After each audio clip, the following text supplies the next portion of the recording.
देशातील निवडणुकांमधील मतदानाची वेळखाऊ प्रक्रिया बदलण्यासाठी इलेक्ट्रॉनिक मतदान यंत्राचा वापर केला जाऊ लागला. झटपट निकाल हाती देणारं हे यंत्र काही काळातच चांगलंच लोकप्रिय झालं.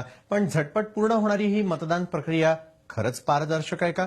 आता आम्ही तुम्हाला जे दाखवणार आहोत ते पाहिल्यानंतर या संपूर्ण प्रक्रियेवरचा तुमचा विश्वास उडाल्याशिवाय राहणार नाही.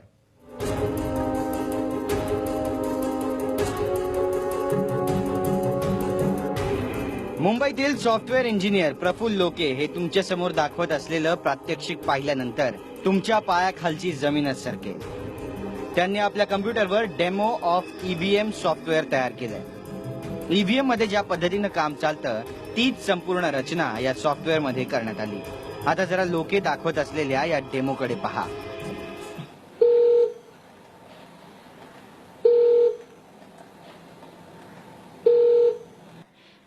दोन नंबरला आपण मतदान करणार आहे. 2 4 4 6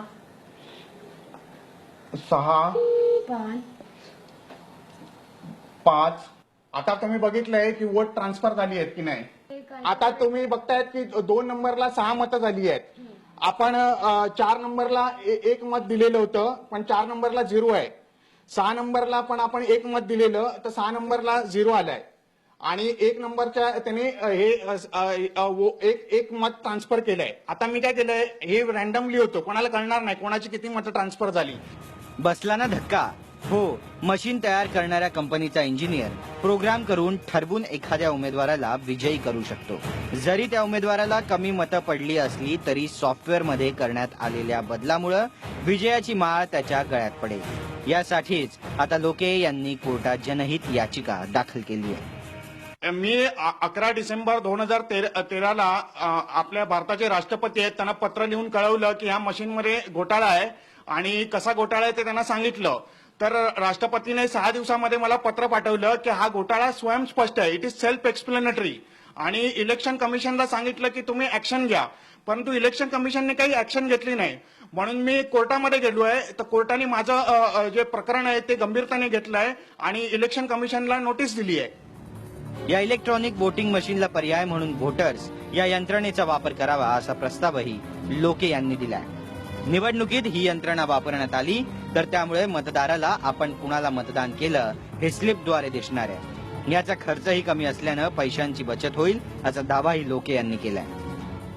सुप्रीम कोर्टाने एक जजमेंट दिलंय 8 ऑक्टोबर 2013 साली ईव्हीएम मशीन बरोबर व्हीव्हीपॅट म्हणून voter verification paper audit trail. तर जेव्हा तुम्ही वोट करणार तेव्हा एक स्लिप बाहेर येणार आणि त्या स्लिपवर पॉलिटिकल पार्टीचा सिम्बॉल येणार आणि कॅन्डिडेटचं नाव येणार.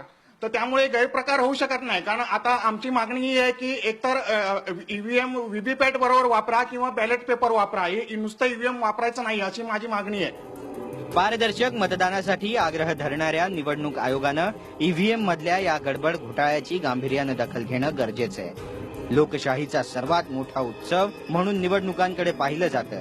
यासाठीच लोकेंच्या या तक्रारीची गांभीर्यानं दखल घेऊन या मतदान यंत्रातील दोष प्राधान्यानं दूर केलं पाहिजे.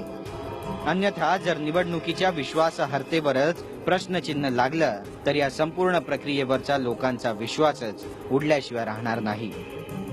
काम्या भट्टाचार्य, TV9 मराठी, मुंबई.